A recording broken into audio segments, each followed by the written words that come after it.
Hello and welcome to an extra special episode of Mr. C History, because today we look at a real passion of mine, chimneys.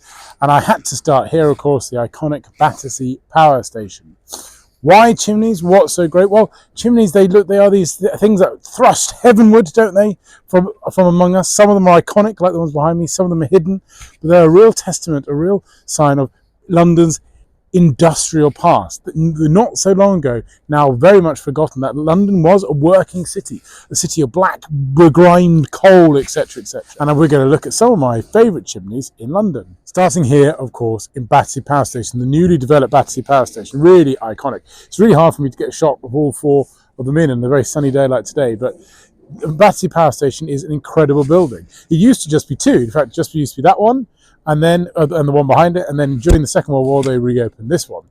It started off the building in 1929 as a coal power station to really power most of London. Indeed, when there was a fire that broke out here, there was a power cut in most of central London because of this. It was so integral to London's industry, etc, etc, etc.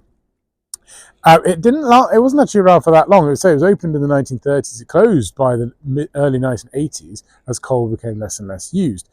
And from the 1980s until very recently, it lay dormant. In fact, it was just a shell of itself. Only really our iconic favourite chimney survived. In the middle, there was nothing. In this time in the wilderness, lots of various different mad ideas came in. Alton Towers wanted to build a theme park here. Obviously, the usual shopping malls, etc. Chelsea wanted to look into see if they could fit a stadium in here somehow. But because of its listed status, it was hard to do anything with it, really. And so it wasn't until 2012 when a Malaysian consortium bought it and they redeveloped it. They spent £9 billion cleaning up, bring it forward. And it looks pretty good in there, not so nice shops, etc, etc. Quite low ceilings, but it's interesting because obviously the middle of it was completely empty. So they sort of rebuilt that. But it does have quite a lot of its old iconic charm. What I like about it is the wall of brick. 6 million bricks apparently in this whole building, and you can get up to it and really look close to it, and it's fantastic. But should we talk about the chimneys? What about the chimneys that are so iconic? And you can see today they're actually still functional. The reason why that's interesting, of course, is because these are actually completely new. The original ones were so corroded from years of sulphur, and also they used the Thames water to make the concrete, which is slightly brackish, slightly salty, not very good for longevity. So in the redevelopment, they totally replaced the chimneys. They didn't need to do that, but they have done. It is now a tourist attraction. You can go up. I think it's this one here, the close one, you can go up and have a look at as well. But more importantly, the reason why I want to start here in Battersea, these are so iconic. The four you can see from so far around London. They're so big, I say I'm struggling to fit them all in to anything so you can see. Of course, the Pink Floyd album, 1977, Animals, there was a floating pig in the middle of this, and they took that famous picture. What was great is that pig escaped. It was tethered, it escaped, and it went off into the Heathrow flight path extraordinarily. But anyway, these really are the most famous chimneys we're going to start on with. I'm going to go around London a little bit more now to see what other chimneys I can find. In my excitement about chimneys, I forgot to tell you who designed it. Very significant person, George Gilbert Scott. He designed the wonderful Liverpool Anglican Cathedral, the famous phone boxes, and importantly, he also designed this chimney.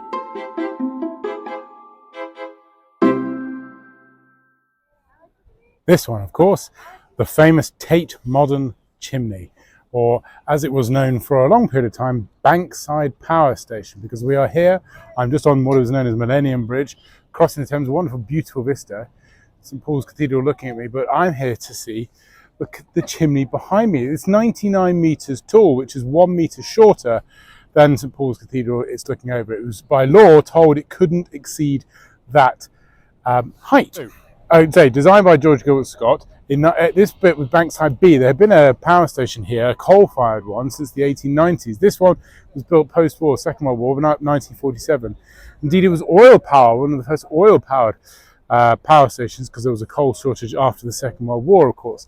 And unlike Battersea with its four slightly thinner chimneys, this has got a rather huge central commanding one. It looks wonderful. And I'm glad they've kept it. So, because it was decommissioned in 1981 and it could have gone down the way, like Battersea, of redevelopment wilderness. It wasn't. It was used as a training place, and then when British Electricity nationalised, everybody was a bit worried what would happen. Luckily, the Tate Gallery came in 1994, said we'll buy it and build it up, etc. And in the year 2000, that's exactly what they did. They opened up the Tate Modern. Now, they've done an amazing job in there, actually. The turbine hall, of course, the famous turbine hall where the central turbine was, which generated all the power that often hosts big events and things like that. And my favourite bit, actually, is the tanks, because they used to use the Thames water would flood in to cool down the turbine and the power station. The tanks is an amazingly dark, brooding place, which I really like. Sadly, they've not done anything with the chimney yet. When they first opened, there was a light on top of it, but they've taken off and they sort of put some netting on it. There is that famous building behind it now, the Blackwall building, which causes controversy since it's opened, really. But yeah, this is another great example of industrial heritage. I've mainly focused on industrial chimneys, haven't I? Perhaps now we should go into London a bit deeper and find some more, maybe less well-known, more interesting ones, perhaps. Next on my list is, of course, Hampton Court Palace. I'll zoom in on some chimneys, but these are really amazingly ornate chimneys. In fact, Hampton Court is said to have 241 chimneys, all apparently different designs. I'm not sure how they can check and verify that, but apparently that is the case. Built in the 1520s by Cardinal Wolsey, of course. He didn't have much time to enjoy it because he fell out of favour with King Henry VIII, and so he just donated it to Henry. It didn't actually really work because he still fell out of favour. So Wolsey only lived in it for about 5 years. Henry expanded it, he quadrupled it in 6 months, building and building and building until the building we have today. It's been added on by the Georgians, but many of the very ornate chimneys that we're going to look at were built in the Tudor times. So not only are these chimneys amazingly beautiful and ornate, they're incredibly old.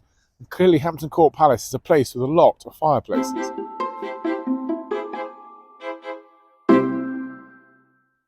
Now, my next choice is a bit of a wild card, and possibly one you might not have heard of, but we have here the ventilation shafts to the Blackwall Tunnel. Okay, maybe not technically a chimney event, but, you know, come on, you would allow me for how beautiful and how amazing these are. We're sort of stuck on this random estate here, but we have this beautiful thing designed in the 1960s. It was actually designed by an architect, by Sir Terry Farrell. This is one of his very early designs, and he's gone on to become an extraordinarily significant architect. He designed the MI6 building in Vauxhall, the Charing Cross station, Beijing South station, like the biggest station in the world or something. And he started off really, well, he probably started before this, but this is one of his really early works. And what I really like about it is it's so curved and beautiful.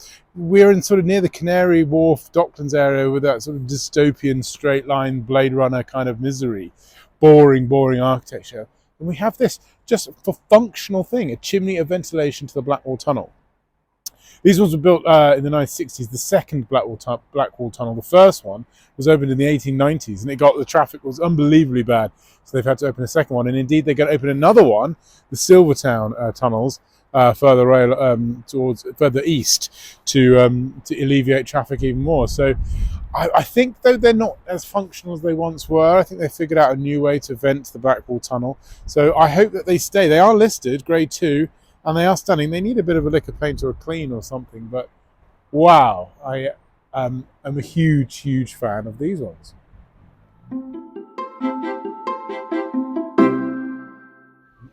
My next choice of chimney is a secret chimney hiding in a very prominent, famous place. It is this one here at Tower Bridge behind me, right with the Tower of London here. Thousands and thousands of tourists walk past here every day, and they probably don't notice. They'll notice all of the lampposts, the one behind me and the one ahead of me, but they won't notice this one hasn't got a lamp on it. Why? Because this is not a lamppost, this is a chimney. It connects to a small bit of room underneath us that used to have a coal fire there, but it's sadly no longer used. In fact, it was banned during the Clean Air Act. How unbelievable! And obviously, it was used by the men who operated the Battersea, or the lifting bridge. Presumably, they use an electric heater now. But here it is in plain sight. This hidden chimney on Tower Bridge.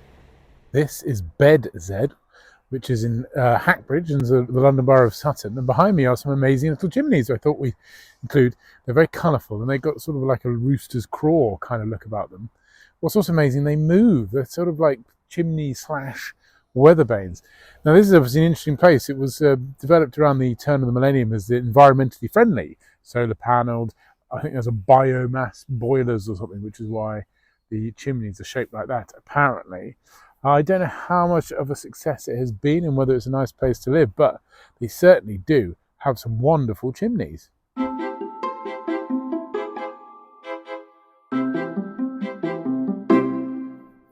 Behind me, behind the low winter sun, of course, is the Croydon Towers, the Ikea Towers, synonymous, famous, iconic. And I've decided this is where I'm going to end, actually.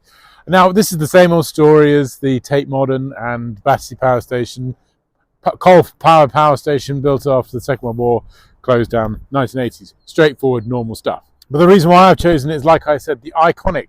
I'm a South Londoner myself, and many people who live in South London, definitely suburban London, will know the famous Ikea Towers, which stand proud over Croydon, and you can see them for miles around, especially as the sun rises. Now, the story is interesting. They would have just been demolished like the rest of the power station with the cooling towers, etc., in the 1990s. And the site was bought by Ikea, and it became the biggest Ikea in Britain. I wonder if it still holds that record. I don't know. But there was local opposition. I think the Ikea were keen to maybe demolish them because I think it costs a lot of money to maintain these beautiful things. But there was a bit of an uproar about it. And there was initial plans of building a revolving restaurant on top. Didn't work. But now they've got these sort of the IKEA adverts on top, and it's an amazing piece of advertising for them, isn't it? Across South London, come to IKEA. Anyway, I think I've decided to end there. I hope you've enjoyed this journey of chimneys as much as I did. There's some honourable mentions I missed. There's the pot kiln in North Kensington, Holland Park, one of the oldest ones. That's really interesting. There's a beautiful chimney I didn't quite get to. Maybe we'll do it at some other point near the Royal Albert Hall. There's the one by the Brunel Museum, the chimney that powered the construction of the Rotherhithe Tunnel, the Truman Brewery, loads. We just couldn't pipe it in. But do let me know what you think, what your favourite chimneys of London are, and see if you agree with my choices. And make sure you subscribe. I'll see you on the next one.